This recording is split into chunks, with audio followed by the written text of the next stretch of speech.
First things first. Hello. How are you doing? I am Cross Tips, or Innumerable Blood. Second, what is this world coming to? We were given the keys to life/free will, and making rules against free will is taking that key to life away. Just because we make laws to take these rights away doesn't mean that these women, or opposite sex, won't be doing the abortions medically safe. Women/opposite sex will end up in a underground abortion clinic or hospital, and some of these places won't be safe for women. These places could lead to infections, loss of body functions, or death. And I'm not saying all of the underground arrangements will lead to these things. Most will.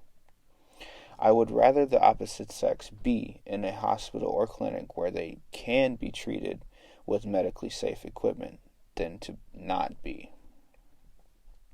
And what happens if said women, opposite sex, don't end up wanting to reproduce because they're just fed up?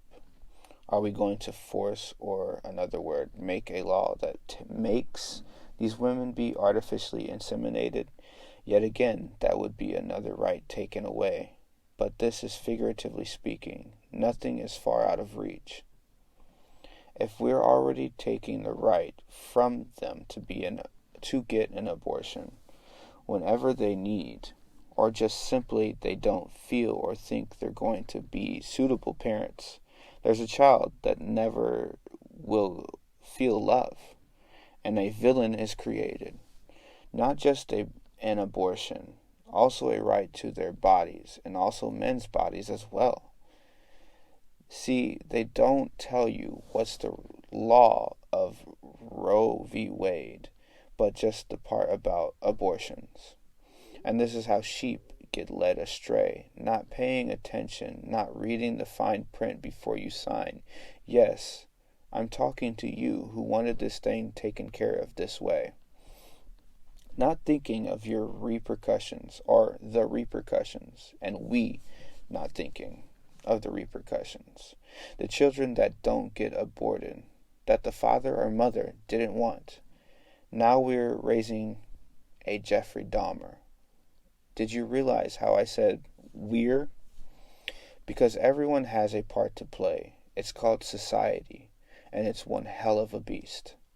This goes for all of the sides, and I'm talking about the platform. Any race out there, let me get this straight. This is not a pigmentation battle. This is a real life situation. Any child could end up like Jeff. It just takes the right push. People get stuck in their own way, self-loathing, and then loathing turns into hate. So they turn to inflict that self-loathing on others and point out outsiders' flaws, so the flock of sheep doesn't look at their own personal flaws.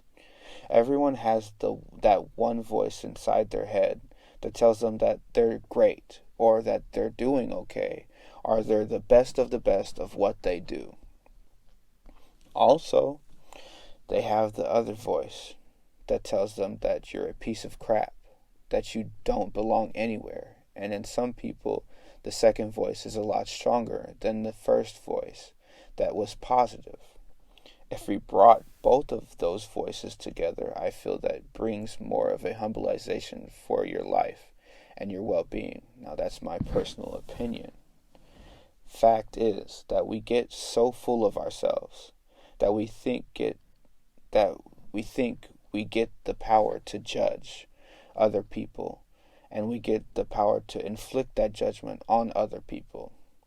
This is how every human being I have ever came across thinks. Some are quiet and don't really like to speak with crowds around. All it takes is an ear to listen. Then you learn a whole lot about a person. Isn't that what it is? And then what it comes down to, a person and a person actually listening to each other, not throwing vulgar language or sticks at each other. just actually being civilized and not acting. Now that I've got that out the way, it was kind of deep, I know. Kind of like improvised. This is a second video to the first video I ever posted. I just I didn't really talk about women as much as I should have in the first one, but it's got to be fair because I just went off the wall. I started talking about everything and judging people, judging, and which is true. Judgment is a hell of a key. Not even key. I don't know why I'm saying key so much, but it is. People judge so much. It's surreal. I'm pulling nails out of the board. This is a whole process of what goes on. I gotta pull all the nails out of the boards to be safe, for whatever reason. Possibly the boards will end up somewhere. Who knows? But I take all the nails out and everything. I do all of it. It takes a while. It doesn't take very long because this wood's not really pristine like it used to be. These nails, by the way, are like aluminum, I believe, and they suck. They really suck because some of them will like the top of them where you hit the hammer at. I don't know what it's called. I don't know if it's the head or the pointy part's called the head. But anyways, if the wood's like, okay, let's say this, the wood will, like, when it gets wet, it'll swell up, okay? And then when it dries, it like hardens back up, like it dries out. And the wood does this. So this fence is like 30 years old, and who knows how old the wood actually is that's built out of. So who knows?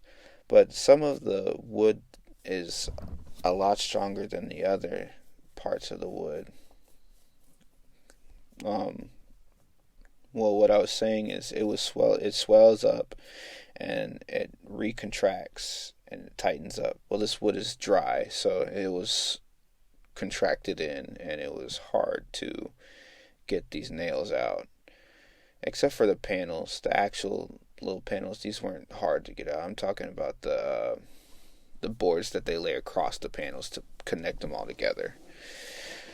I don't know what they're called, but I hope that you understood what I was saying.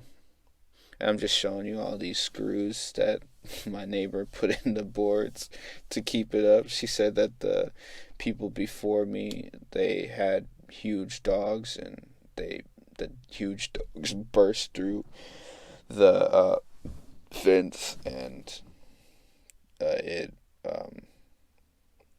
got her chihuahua or something. And then I was like instantly, no, I can't do this. I'm not. And she's got big dogs herself, and it's no offense to her dogs or anything like that, but I'm not gonna have her kids, or not her kids. Well, that technically is her kids. Her kids busting through my fence when I'm just chilling in my backyard, and they come bite me in my butt cheeks. So I had to replace the fence.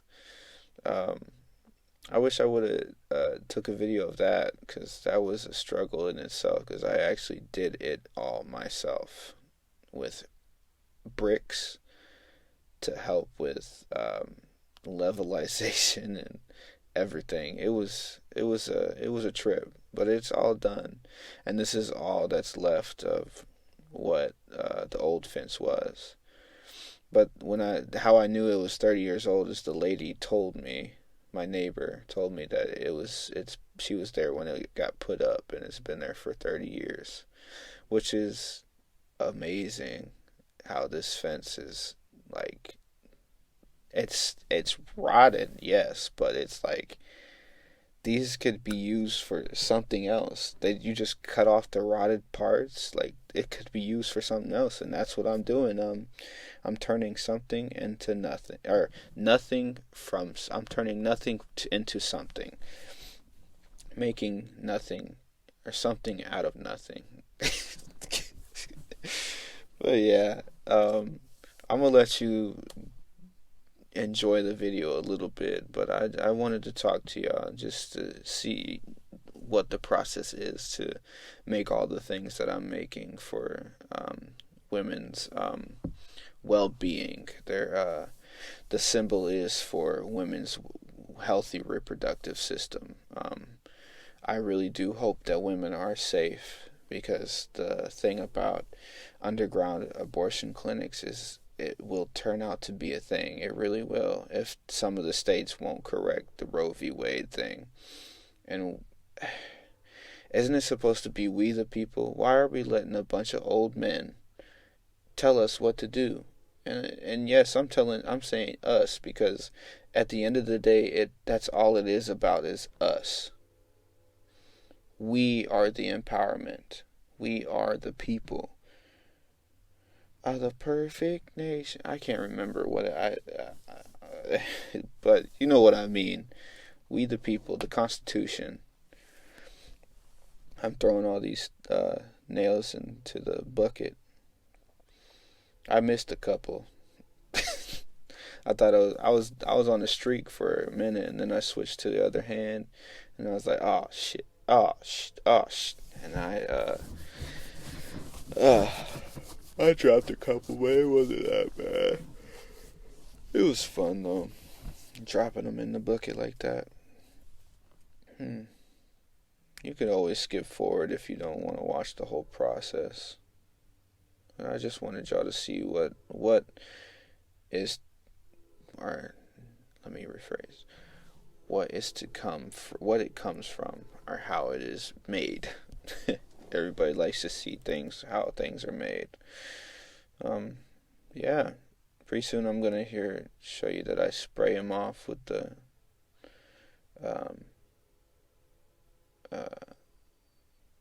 power washer. Also, at the end, I put varnish on it. It's called polyurethane. You put that stuff on it. You just put a couple codes on it, and it'll look shiny. It looks beautiful. It really makes the product pop. You can put polyurethane on anything. Varnish. It's the old saying for it. You can put it on anything. But let me say this. You can't paint over it. Okay? You can't paint over it. I mean, you could try. I'm sure there's something that could do it because it's 2022, all right? And that's another thing. It's 2022. What are we doing going back in time? Anyways, the varnish or the polyurethane, it would be hard to paint over it. So make sure that you get your stuff painted and then put the varnish on it. And if you don't like the stuff that you're doing, or you don't know if you're gonna like it, so paint over it. And if you really love it, put the polyurethane on it. If you don't, make sure you don't put on polyurethane, because if you do, you're gonna have to sand it off. And if you're painting a whole wall and you gotta sand it off, I will pray for you. All right, good luck. But I'm going to let y'all go to the video, and I hope y'all have a beautiful day or a beautiful night whenever time you're watching this. And I wish you the best in anything you do. And remember, you can accomplish anything you put your mind to. Just got to do it. Have a good day, y'all.